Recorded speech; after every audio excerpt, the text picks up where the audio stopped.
Assalamualaikum warahmatullahi wabarakatuh. Perkenalkan, nama saya Haji Nanda dari Institut Agama Islam Negeri Pontianak, Fakultas Ekonomi dan Bisnis Islam, Prodi Perbankan Syariah kelas 4E.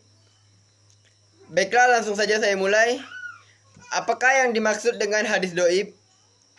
Hadis doib ialah hadis yang tidak memenuhi kriteria hadis ataupun sifat-sifatnya tidak memenuhi kriteria hadis sahih ataupun hadis hasan. Secara umum, hadis doib dinilai sebagai sumber yang paling lemah. Oleh sebab itu, ulama berpendapat bahwa hadis doib sebaiknya tidak dijadikan sebagai hadis dasar pengamalan hukum Islam karena sifatnya lemah. Jelaskan pembagiannya. Hadis doib yang banyak bertebaran. Berikut ini adalah beberapa macam hadis doib. Karena jatuhnya rawi, maksudnya adalah hadis ini tidak memiliki satu atau beberapa rawi yang seharusnya ada di dalamnya. Hadis doib jenis ini terbagi lagi dalam beberapa jenis, yaitu hadis mursal, hadis yang gugur rawinya di akhir sanad, hadis mukati, hadis yang gugur satu atau dua orang rawi atau beriringan akhirnya sanadnya, berakhir-akhir sanadnya, hadis mu'dal, hadis yang gugur dua orang rawinya atau lebih beriringan dalam sanadnya, hadis mu'alaq, hadis yang gugur satu rawi atau lebih di awal sanadnya atau bisa juga bila semua rawinya digugurkan atau tidak disetujui. Bolehkah beramal atau menjadikan hadis doib sebagai hujah? Pendapat yang pertama adalah pendapat menurut Imam Bukhari Muslim.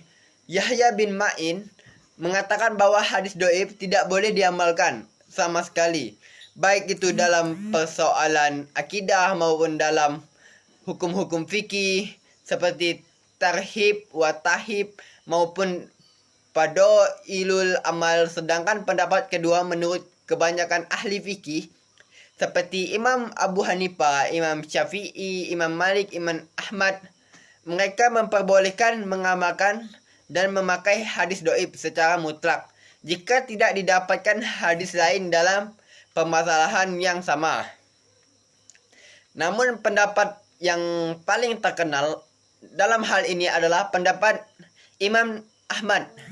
Imam Ahmad mengatakan bahwa hadis doib yang bisa digunakan adalah hadis doib yang hasan, hadis yang tidak terlalu lemah. Pendapat ketiga, hadis sebagai ulama memperbolehkan untuk mengamalkan serta memakai hadis doib dengan catatan.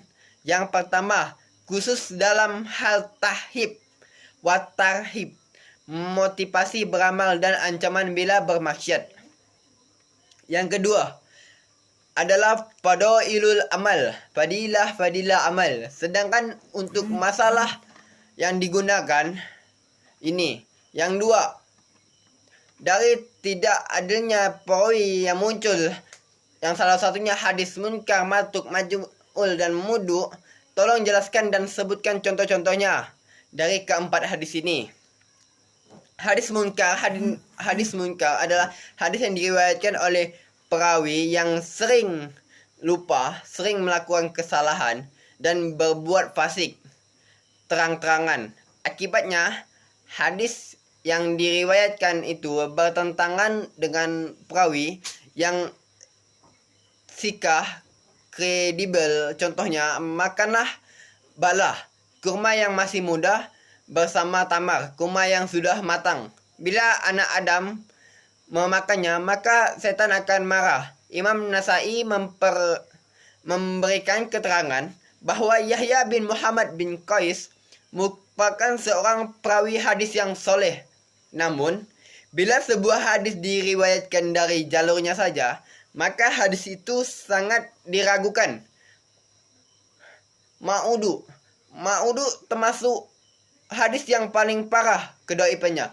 Bahkan sebetulnya ma'udu bukanlah hadis karena tidak termasuk dari perkataan, perbuatan dan keterangan ketetapan Rasul. Sebab itu, sebagian ulama tidak memasukkannya maudu sebagai kategori hadis doib. Contohnya, barang siapa yang berpuasa di waktu pagi pada hari Idul Fitri, dia bagaikan puasa terpanjang waktu.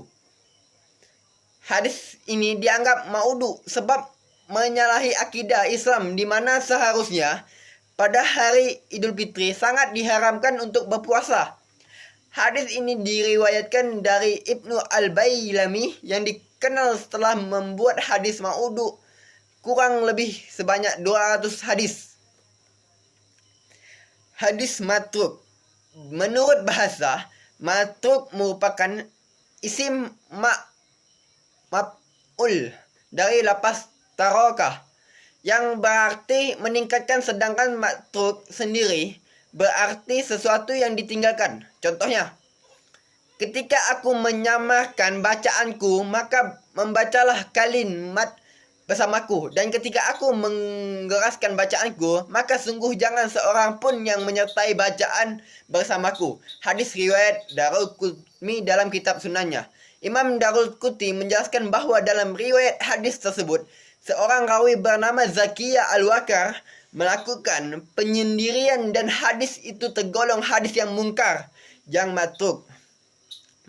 Adapun matul ada dua dalam Ibnu Hadis. Pertama adalah majul ain atau samar orangnya, yaitu seorang rawi yang tidak punya murid yang meriwayatkan darinya kecuali satu saja, dan tidak ada seorang pun yang mentakdil atau memujinya, tidak juga menjarih atau mencelahnya. Contohnya, jika dalam sanadnya Anda menemukan nama Abdullah bin Abi Said Al-Basri, dia tidak punya guru kecuali Hasan Al-Basri dan tidak punya murid kecuali Yazid bin Harun, maka Ibnu Abi Hatim mengatakan dia majul, yakni majul ain. Kedua adalah majul hal atau sama keadaannya, yaitu seorang rawi yang punya murid lebih dari satu, tetapi tidak ada yang mentakdilnya ataupun menjarnya. Dari ulama yang adil, maj'ul hal diistilahkan juga dengan mastur. Jadi orangnya dikenal tapi keadaannya baik buruknya belum diketahui. Contohnya Abdullah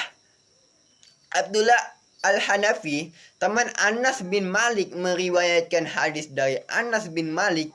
Dia memiliki murid Al-Qadr bin Ijlan dan Ubaidullah bin Syamid. Dan juga Abdullah bin Syamid berkata Ibnu Hajar, keadaan tidak diketahui, yakni majul hal.